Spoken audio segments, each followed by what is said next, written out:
كلام النبي صلى الله عليه وسلم كالصلاة والسلام عليك يا رسول الله فهذا طريقة الجواز فهذا طريقة باندې دوی شریف ویل جایز دي که په طریقې د خطاب وي که په طریقې د غیبوبت وي که چې وخت رسول الله خبره باندې کوئی انشاءالله زه خلک شي مقصد مې دا دی چې په هره طریقه درود شریف ویل جایز دي وفعلوا کې علامه سمودي څلورم جز کې دا مسأله راخلي چې دا الصلاة والسلام عليك يا رسول الله یا صلی الله علیه وسلم کوم یو افضل دی وایي په هره طریقه چې وګورئ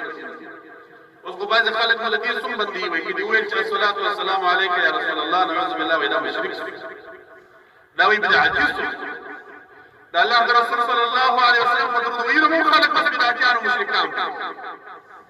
مولانا زکریا کاندیلوی رحمه الله د دیوبند عالم دی مشهور دیوبندي عالم دی یو کتاب یې لیکلی دی فضائل درود په نامه باندې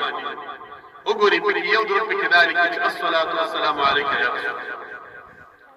بل کتاب یې لیکلی دی د تبلیغي نصاب په نامه باندې پکې وګورئ فضائل درود راخلي یو دا لیکي وایي که په صيغه د خطاب وي که د غیبوبت وي الصلاة والسلام علیک یا رسول الله دومره دلایل په دې موضوع باندې شته ما یو رساله باندې لیکلې ده انشاءالله ژر به راسي چاپ روانه درسل زیات حوالجات دې د کتابو سره نقل کړي مرد امام ابو حنیفه رحمه الله د دیوبند علماء نظر دا اوس چې د دیوبند په نامه باندې وهابیت د خدمت روان دي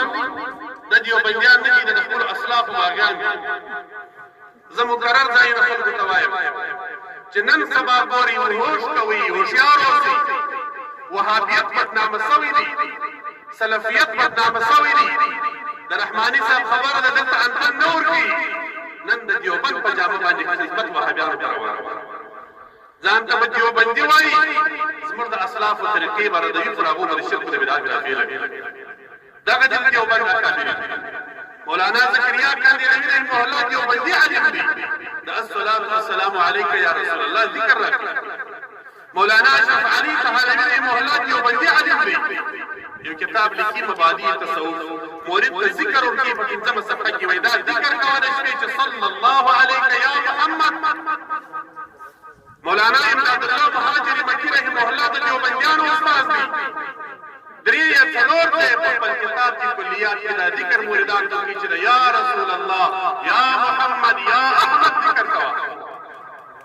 بیا به څنګه سړی ته دیوبندي ووایي او بیا به دا شان ته شرک